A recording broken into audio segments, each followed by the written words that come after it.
There have been heavy ongoing clashes in north, central, and southern Gaza over the weekend as the IDF continues to move toward a third phase of its war against Hamas. Dozens of terrorists and 2 IDF soldiers were killed in the exchanges. There were heavy clashes in Gaza City, Sejaiya neighborhood over the weekend as IDF forces confronted and killed dozens of Hamas terrorists. The slain troops were named as Staff Sergeant Yair Avitan 20 of the Paratroopers Brigade's 890th Battalion from Ra'anana, and Staff Sergeant Reserve Yakir Shmuel Teitelbaum 21 of the 7th Armored Brigade's 77th Battalion from Ma'ale Adumim. Their deaths bring the toll of slain troops in the ground offensive against Hamas and in operations on the Gaza border to 318. The IDF re-entered Sejaiya in northern Gaza on Thursday after establishing operational control there in January. The 98th Division launched an operation where troops located a weapons depot and killed a group of terrorists hiding in UNRWA schools. In Rafah, the military says troops from the 162nd Division killed several operatives, while the Air Force struck sites belonging to terror groups, including tunnel shafts. In central Gaza's Netzarim corridor, troops under the 99th Division killed several more operatives with machine gun fire and by directing airstrikes. A separate drone strike targeted a tunnel shaft adjacent to a rocket launch site in the northern Gaza Strip used to launch 2 rockets at Sderot on Friday night. One of the rockets was intercepted while the other hit an open area. At last night's rally at Hostages Square in Tel Aviv, freed hostage Noa Argamani shared a video message with the crowd. This was the first time she spoke out since being rescued by special forces earlier this month. Mayan Hoffman has more. 26-year-old rescued hostage Noa Argamani broke her silence Saturday night after spending more than 245 days held captive by Hamas in the Gaza Strip. In a video played at the evening's rally at Hostages Square, Argamani thanked the security forces who took part in the rescue operation and risked their lives so that she could return home.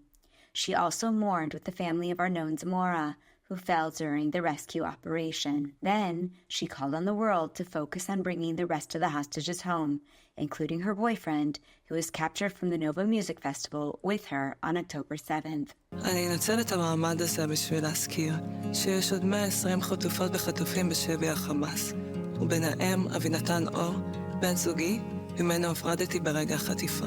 אמנם אני נמצאת בבית עכשיו, אך אי אפשר לשכוח את החטופות והחטופים שעד היום נמצאים בשבי החמאס, וצריך לעשות הכל על מנת שנוכל להחזיר אותם הביתה. אני מאחלת לכולנו ימים שקטים יותר, שנהיה מוקפים במשפחה, בחברים, באנשים טובים, ובעיקר, שנדע לאהוב ולא לשנוא. There are still 116 Israelis who were captured on October 7th in captivity, plus 4 others who had been taken into Gaza in previous instances. Israel has said more than 40 are confirmed dead. A revised hostage deal was presented to Israel and Hamas over the weekend, but as of Sunday morning, neither party had yet responded. Well, back in Israel after talks in the U.S., Defense Minister Yoav Gallant said that Israel is not looking for war with Hezbollah and that a diplomatic solution is still preferable.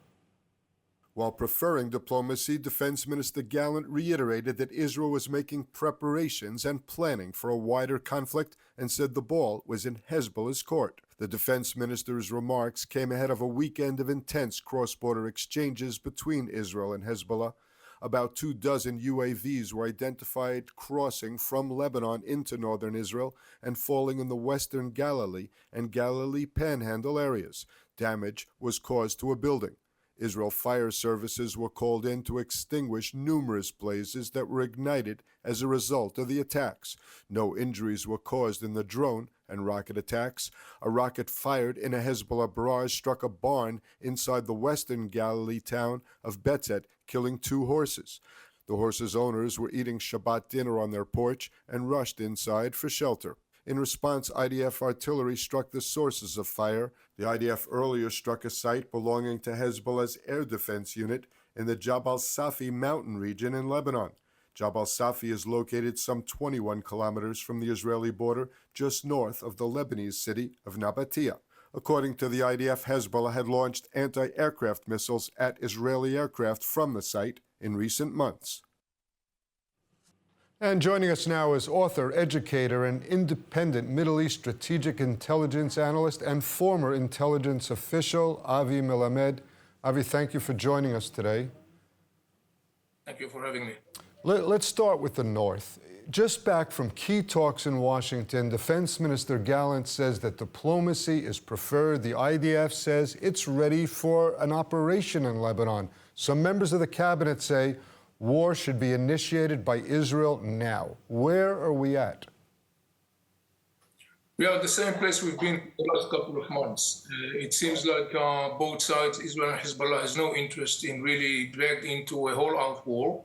So we hear all those things from both sides, by the way. Each side is basically claiming that it's fully ready for a full-scale war, but at the same time, it seems like that the same guiding line that basically guides the two sides since day one of the skirmish, namely to contain the skirmish within a field that is approved or agreed upon non-formally between the sides, that guiding line has not changed as for now.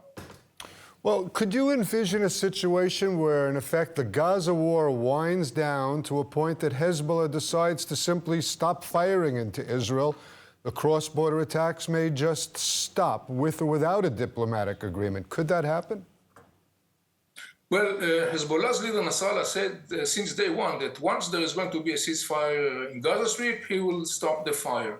It seems like that recently there has been some messages coming from Hezbollah and the Iranians to Hamas, encouraging Hamas to move towards a deal, because in the end of the day, Hezbollah would like to conclude this chapter of skirmish with Israel, and I think it's also in Iranian interest. So right now you got a very complex triangle, sort of speaking, including Hezbollah, Israel, and Hamas, and Iran in the background.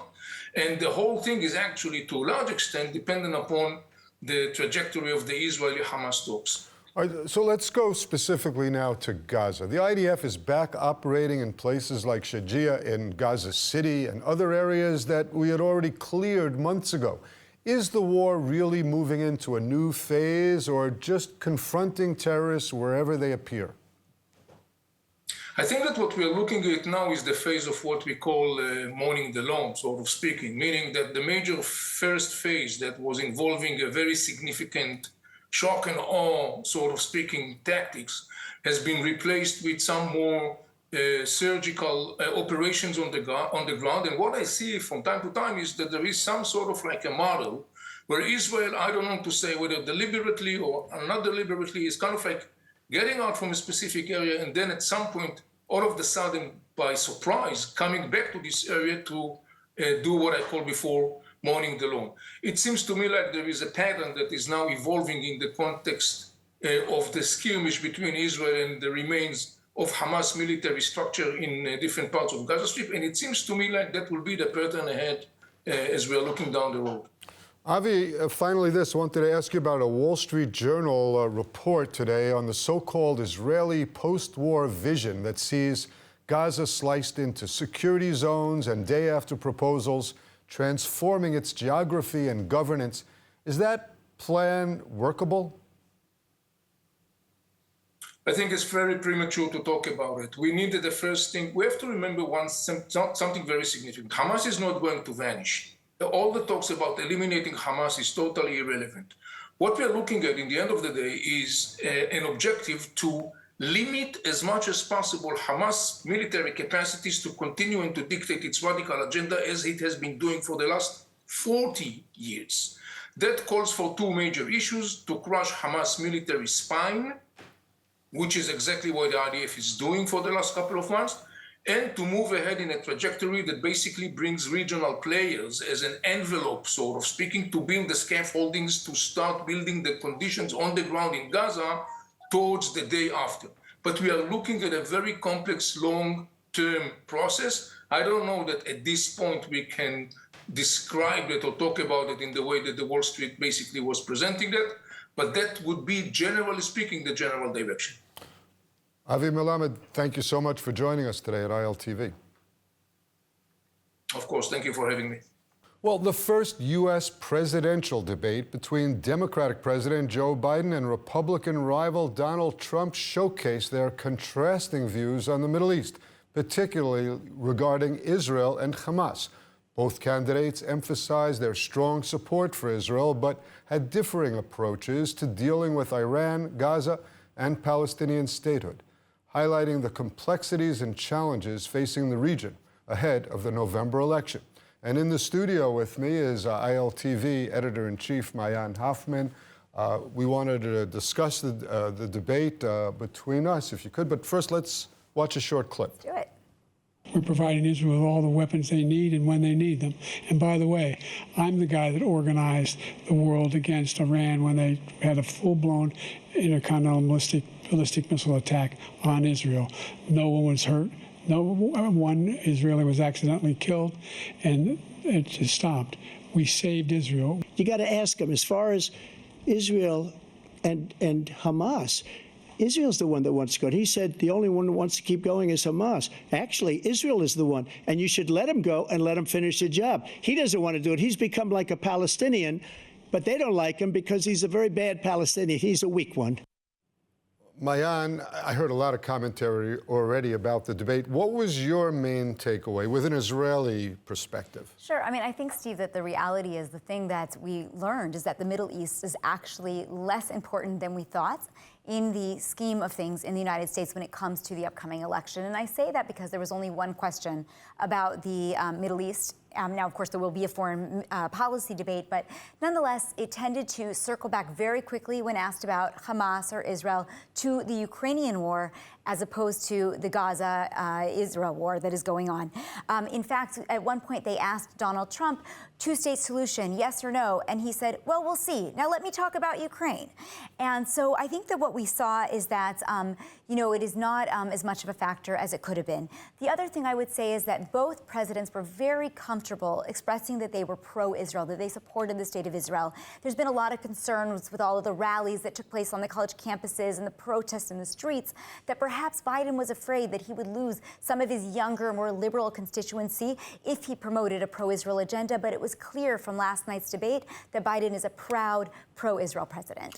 Well, one of the presidents, the former President Trump, described Biden as a bad Palestinian. Yes, he did. What did that even mean? Well, I don't know how to define what a bad Palestinian is. It's not a term that I certainly would use. But there was so much mudslinging going on during the entire debate. I was the best president. No, I was the best president. That this just sort of went along with the flow of, I would say. Well, what's a bad Palestinian? Well, what is a bad Palestinian? I think what Trump was trying to say is that Biden is weak. He was saying that not only, do Israelis not respect Biden and his foreign policy, but in fact, even the Palestinians do not, because he is a bad Palestinian or a weak Palestinian that is not even promoting an agenda that the Palestinians can align with. But I think the fact is that what really came out of that whole dialogue where the bad Palestinian line came up was that Trump or Biden actually said, well, everybody agrees that we need to stop this war immediately, even the Israelis. And here is where Trump, in all of the, what I would say, shtuyot or craziness that came out in this debate, over the weekend, the one thing that he said that is true is, with regards to the Middle East, is that it's not true that Israel is 100% ready to end this war. Israel wants a ceasefire agreement. Of course, Netanyahu has already said he is aligned with bringing the hostages home and stopping the war under the right circumstances. We cannot, as a country, give up the battle against Hamas and leave Gaza completely. Well, that's not the debate subject, though. Right. Well, kind of, because, when Biden says, well, everybody agrees we need to stop the war, even Israel, and Trump says, no, you need to let Israel continue and to fight till it's done, what Trump is actually saying is, in fact, yes, Israel needs to beat terrorism. And on that, I think that all Israelis would agree. I want to ask you, though, too, because, you're asking me a lot of questions, Steve, but I feel like I'd really like to get your take, if that's all right. I wonder, do you have a different opinion than me? What do you think about Biden's comments that he has been the most supportive president of all for Israel? Do you agree with that? I believe the line was the biggest producer of support for Israel of anyone in the world. Is that accurate? Well, certainly at this time, he was the president. So who are we going to get the support from, if not from the leader of the free world? And we certainly got plenty of arms. We had visits from the president, many visits from all of his top officials, lots of consultations. But the one takeaway I had from the debate is, and from the commentary, especially by folks like Thomas Friedman, is that Biden should not be the Democrats' candidate moving forward. And I'm not at all convinced that he's going to be standing there at the next debate. Well, it's interesting, and I actually somewhat agree with that sentiment because, there's a lot of commentary going around about whether they set him up or they didn't set him up, or why was he as weak as he was? Was he sick? Is he actually senile? And everyone was sort of pulling the wool over our, over the situation. But the truth of the matter is, it's very complicated to get him out. We have the Democratic convention that's taking place in August in Chicago. But it's not that they can just put somebody else in his place. They have Kamala Harris. She was a presidential candidate, very strong friend of Israel, certainly. But they can't just put her in because their primaries have already taken place. It's up to Joe Biden. That's right. He can release his delegates. That's right. So they need to get Jill Biden, his wife, that's right, to convince him. It's always in the hands of the wife. Well, I mean, it's going to be a rough journey for the next 6 months on the campaign trail and then running the country for 4 years if he wins. Correct. Why not take a step aside and enjoy the last 6 months in office and let someone else do the work down the road? Yeah, exactly. I mean, I think that's the sentiment of a lot of Democrats who watched that debate last night and said, wow, we're not going to be able to bring it home if we, continue with this candidate. But as you said, it's in Biden's hands or Jill Biden's hands. So let's see, what happens with that. You promise you'll tell me when I get to the point that I can no longer read the news, if I get close to that age, you'll let me know, right? I will gently step aside, I promise. I will let you know. All right, turning now to Europe, where an unusual act of terror took place over the weekend when a follower of Islam's Wahhabi in Serbia shot an arrow at an officer guarding the Israeli embassy in Belgrade. More on that from ILTV's Mayan Hoffman. On Saturday, an assailant who shot a crossbow at a police officer stationed outside the Israeli embassy in Belgrade was shot and killed. Interior Ministry, Ivica Dakic, labeled the incident a terrorist attack against Serbia. The police officer was hit in the neck with an arrow. He fired several shots at the attacker, killing him.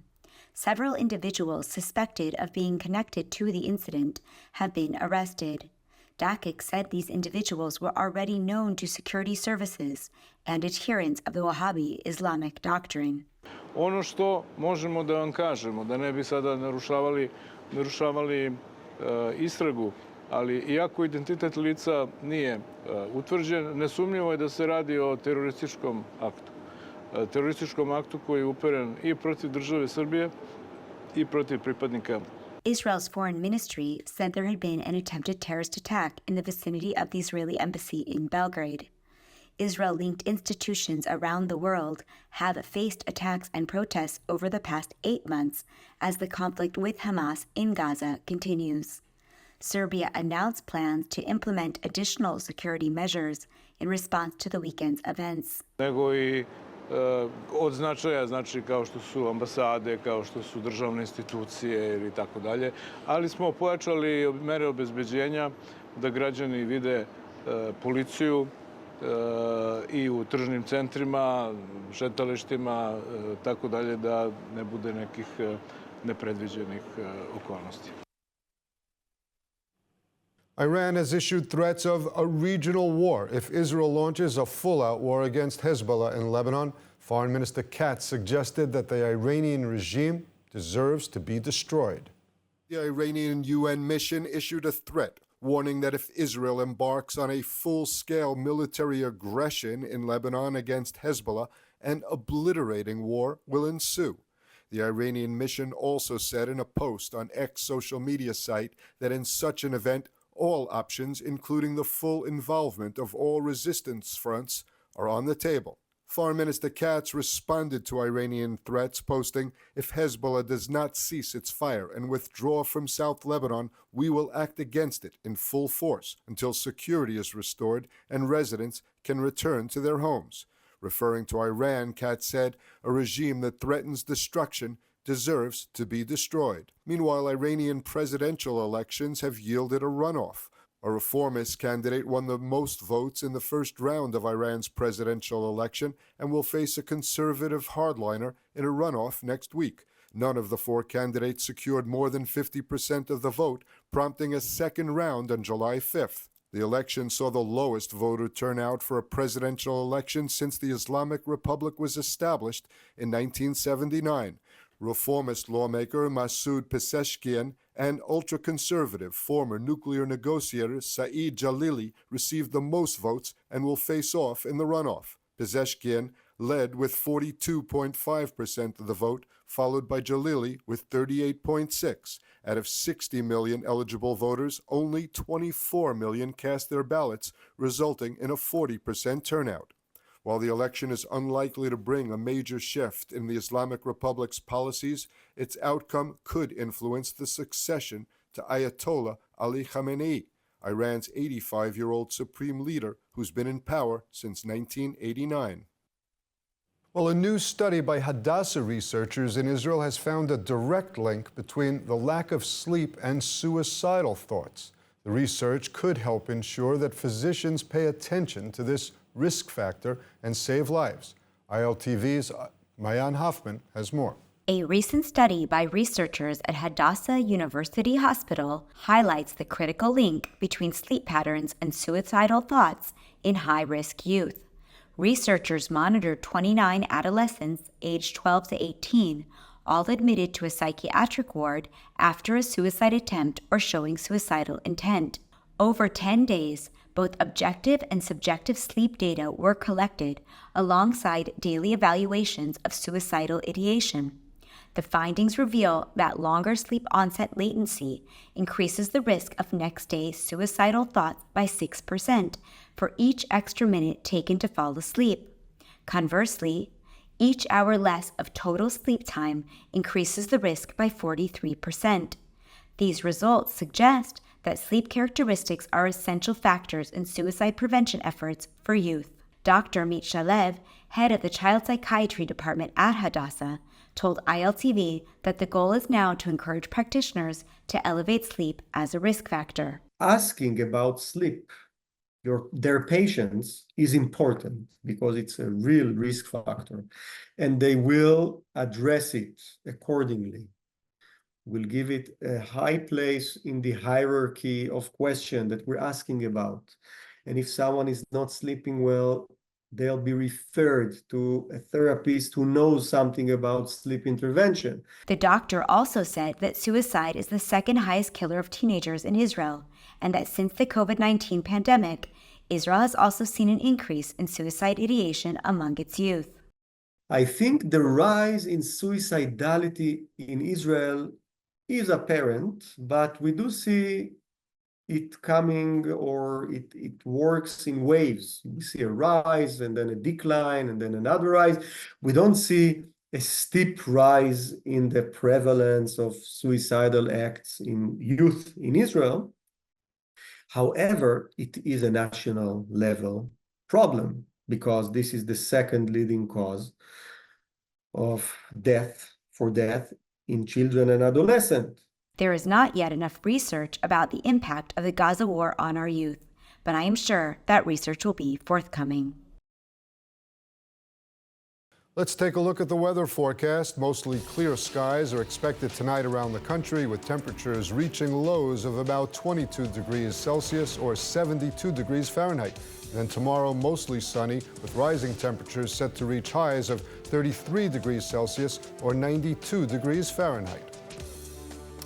And that's a wrap for today's news. For the latest updates from Israel on all of your devices, be sure to follow our ILTV channels, subscribe to our newsletter, and explore our website, iltv.tv. Stay informed with the latest news straight from the heart of Israel. I'm Steve Leibowitz. Let's win the war and bring them home.